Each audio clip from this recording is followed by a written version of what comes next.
চঞ্চল চৌধুরী ও আফরান নিশোর মতো তারকারা ঢালিউড ইন্ডাস্ট্রিতে অর্থাৎ চলচ্চিত্রে আসার পরে যে শাকিব খানের উন্নত হয়েছে, এই বিষয়টি আপনি কি মানেন?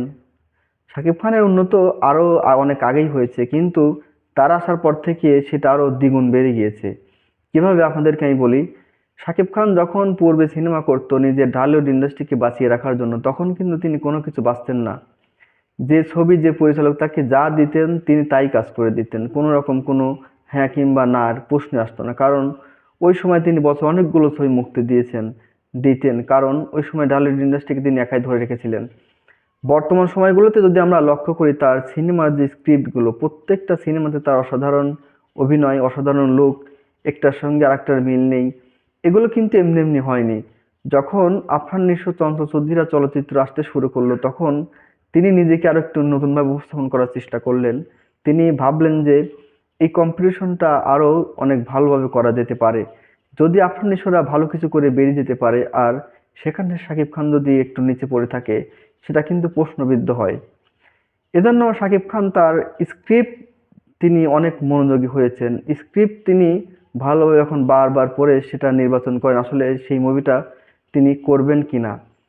শাকিব খান যে স্ক্রিপ্ট এত ভালোভাবে চয়েস করতে পারেন, সেটা তার পূর্বের সিনেমাগুলোর থেকে বর্তমান সিনেমাগুলো দেখলে বোঝা যায়। একের পর এক যে সিনেমাগুলো তিনি করেছেন সেটা অসাধারণ স্ক্রিপ্টেড ছিল।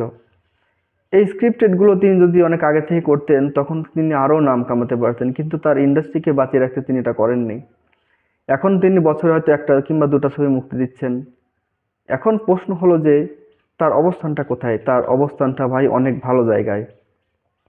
আর এই ভালো জায়গায় থাকতে সাহায্য করছেন আফরান নিশো, চঞ্চল চৌধুরী, এদের মতো তারকারা। কারণ তারা তাদেরকে সবসময় তারা শাকিব খানকে একটা পুশ করছে যে আমরা যদি ভালো সিনেমা করি, অবশ্যই তাকে ভালো সিনেমা করতে হবে। আর শাকিব খান এই বিষয়টি মাথায় নিয়েছে, আফরান নিশো যদি একটা ভালো ছবি করে বেরিয়ে যেতে পারে, সেখানে আমাকে একটা হিট সিনেমা দিতেই হবে। তাছাড়া আমার কোনো মানে ভ্যালু থাকবে না। কারণ এতদিন ইন্ডাস্ট্রিতে আমি এই বিষয়টি যে কখনো ফেস করতে পারবো না। অনেক স্টারডম, জনপ্রিয়তা নিয়ে শাকিব খান এই পর্যায়ে এসেছে। আর তার স্টারডম তাকে খারাপ ছবিতেও কিন্তু অনেক ভালোভাবে ব্যবসা সফল করিয়ে দিতে পারে, সালমান খানের মতো।